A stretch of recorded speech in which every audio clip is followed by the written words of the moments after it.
we as 80, we came with one motive only. We wanted these 7 miscreants. We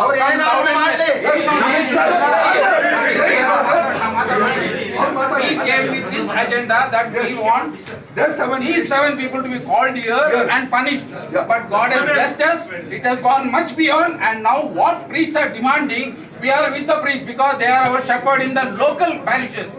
We want whatever they demand, we will stand with you, priests. We are assuring all the ladies.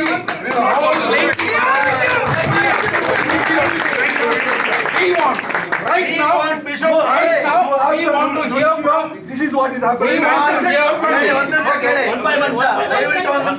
We want to demand ಏನು ಅಂದ್ರೆ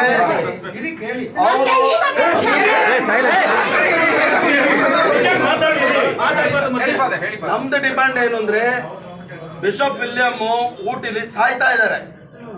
ಆಯ್ತಾ? ಯಾರಿಗೂ ಬಿದ್ದೋಗಿಲ್ಲ. ಅವರು ಆರೋಗ್ಯವಾಗಿರಬೇಕು.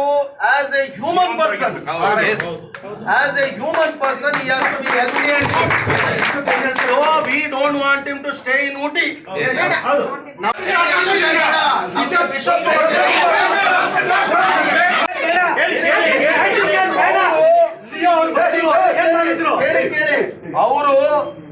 ಅವರು bishop ಆಗಿರ್ತಾರ, priest ಆಗಿರ್ತಾರ, ಅದು ವ್ಯಾಟಿಕನ್ ಇದೆ.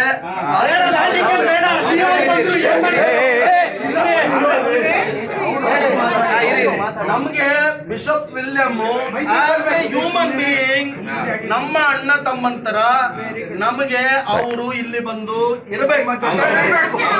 ಆಡಳಿತನ ಇವರೇ ಮಾಡ್ತಾರೆ.